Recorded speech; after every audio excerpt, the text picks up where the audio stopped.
it's working. It's not quite 9:30, so I thought I'd come on a little early. I think it's working. So I'm going to stay on until 9:30. It's about 3 minutes. Going to feel like a long time. So I don't know if anybody's there, but we've been every morning counting the days of Elul. We just passed the halfway point. So this is the 18th day. And now the moon, as you've probably seen, is diminishing in the sky, getting ready for the new moon of the next month, Tishrei, which will bring us Rosh Hashanah and the new year. And so the tradition is, as most of you know, to blow the shofar, to say the slichot prayers each morning, to wake us up, to ready us for the work of the hope maybe of the new year.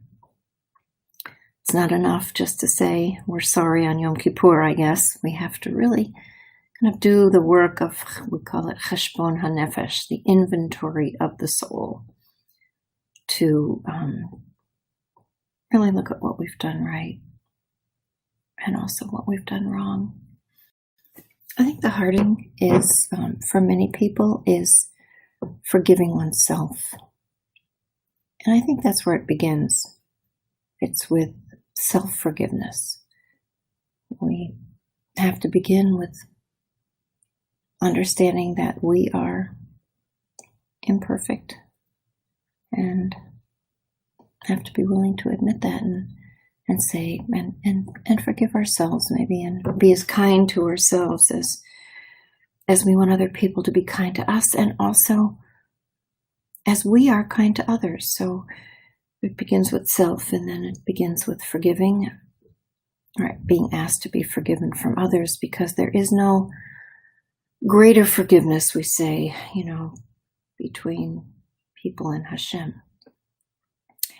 For those moments that we have betrayed our values and the things that we hold most dear, those are between us and God. And those only get forgiven when we do the work within ourselves and, of course, with others. So it's 9:30, and I welcome you to this 18th day of Elul, but it's also Labor Day.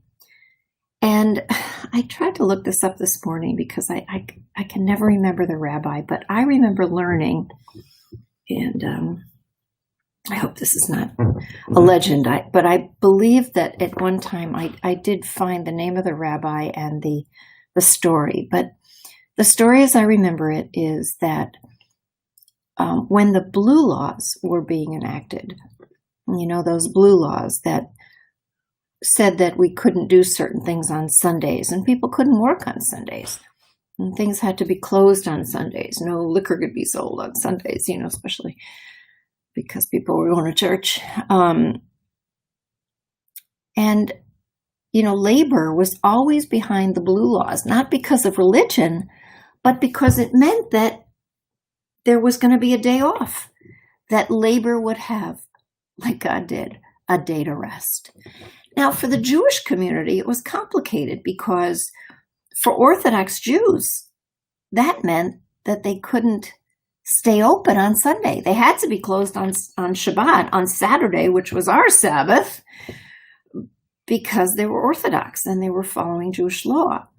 So the thing that saved them was being able to be open on Sundays. And so for years, the Orthodox community sued many different municipalities because it really got in the way of their livelihood to be closed on Sunday, because it meant that they were closed on Saturday and Sunday. Up until then, people had to work 7 days a week. And so labor said, this is a good thing because at least it gives people a day off.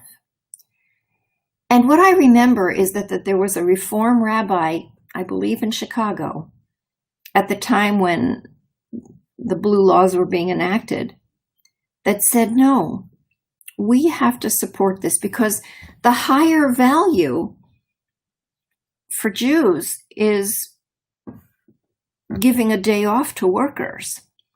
That we have to stand, Torah teaches us to stand on the side of workers. And so we've always traditionally supported labor unions. We've traditionally stood on the side of workers because those are our values. You have to, if it says, if you have a day laborer, you have to pay that day laborer that day, because the assumption is that they need it. They need it to feed their families. They need it to live themselves. So there are many laws in the Torah, and of course expanded upon in the Talmud, that support labor, support workers, support the rights of workers. And this rabbi said, bigger than even Shabbat, we must support a day off for workers. And it was very controversial at the time. And in many ways it did. I mean, it was a support for working people and for those who needed a voice, those who were most vulnerable, for labor. But it did do something, I think, to the soul of Shabbat, especially for Reform, for liberal, for progressive, for non-observant Jews, because Shabbat is Shabbat. We had a wonderful professor. We've been talking about him a lot. Alvin Reines, Dr. Alvin Reines of blessed memory. He was one of my thesis advisors, and he was a great teacher at the school in Cincinnati, Hebrew Union College. And he decided that rabbis needed a Shabbos, and it wasn't going to be Saturday, and it wasn't going to, be Sunday when we had Sunday school. So he wanted us to take Thursday night. He wanted us to take those 24 hours from Thursday night to Friday night, because he knew we had to work on Friday nights. We had to do services. And so he said, maybe that's the Shabbos that rabbis should take. Of course, it never stuck, because Shabbos is Shabbos. For us, the seventh day is the seventh day. And there is magic to Shabbat, whether we have to work or not. I think there is something about that seventh day for us that resonates deeply. And so I don't think that rabbi, I love the stand that he took. He took the stand of workers, of the most vulnerable. And I like to think about him on this Labor Day. So it's also, of course, Elul and these moments of slichut. And I've been kind of doing a little teaching about steps that we take during Elul. The first is the step of Teshuva, changing something. It doesn't have to be a big thing, but, this shift, this tshuva, this little bit of turning, like Moses did at the burning bush, turned aside so Moses could hear what godliness had in store for him, what his purpose was. He had to hear it. He had to turn a little bit to know his purpose. And sometimes it does take tshuva, changing something.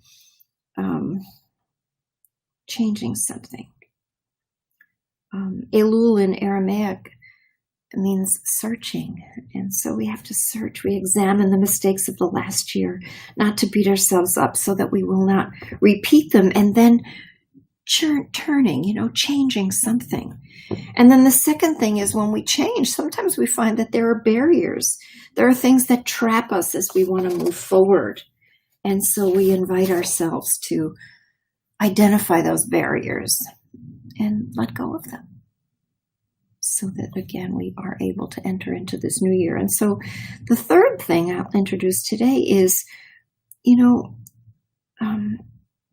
what is it that helps us? What is it that helps us move forward when we feel stuck? And that is, of course, reaching out and getting outside of ourselves and trying to help someone else. Elul is a month of consolation, but it is also a month of compassion.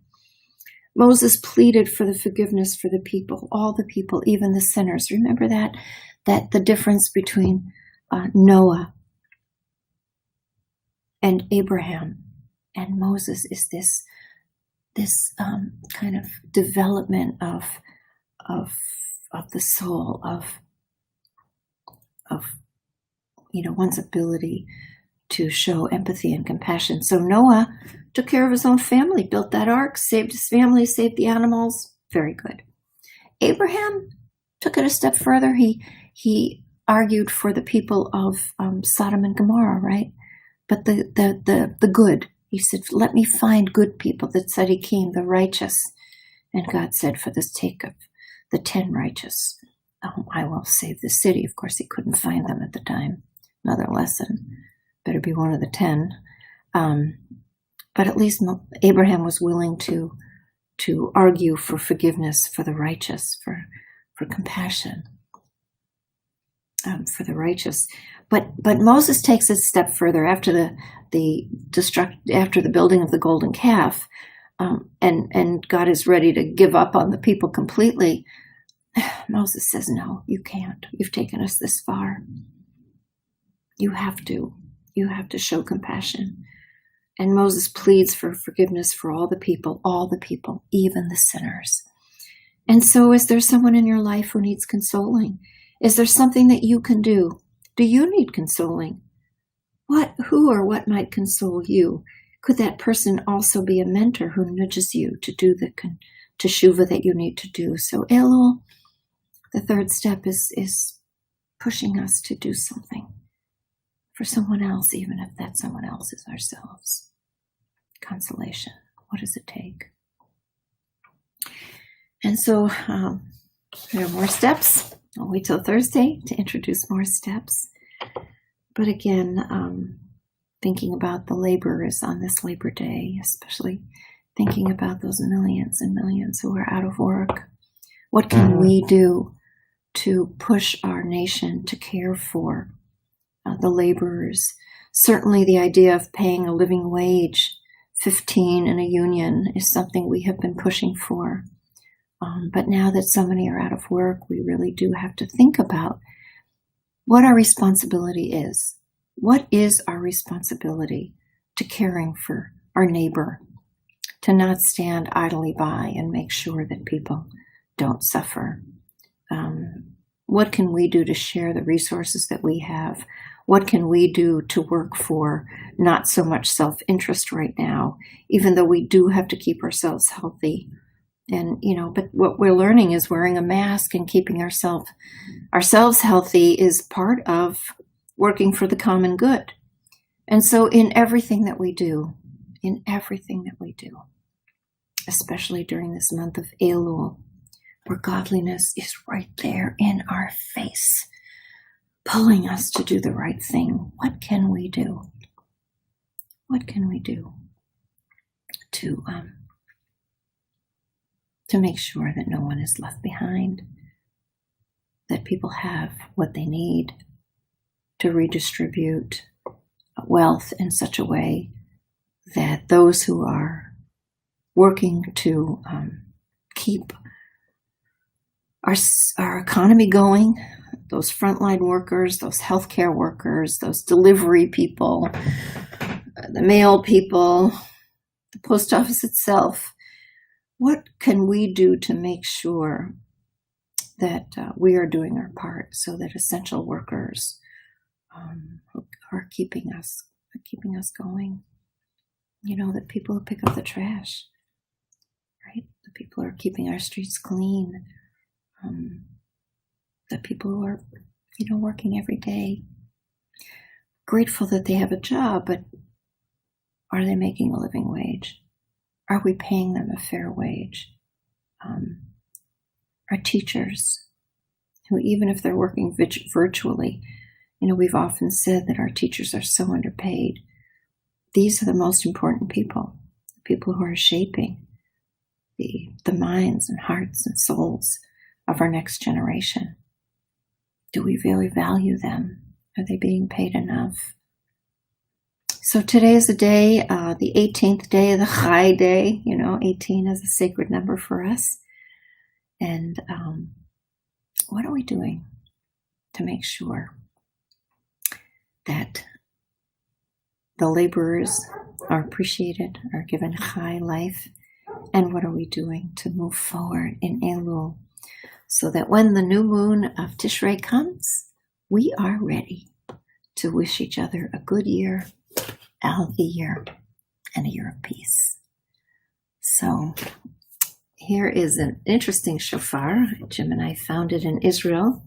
It is a ram's horn. We were told it's a kosher shofar, even though it's crazy shape. So I'm going to blow the shofar, not with calls, but just as a wake up. Just as a wake up.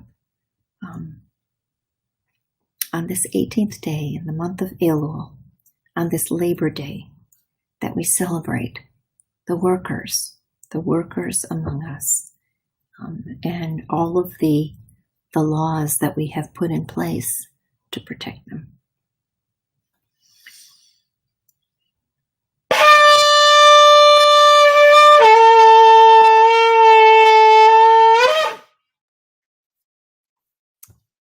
I hope everyone has a good day on, thinking about labor, celebrating those who keep our communities going and making sure that they make a living wage, that they're treated fairly.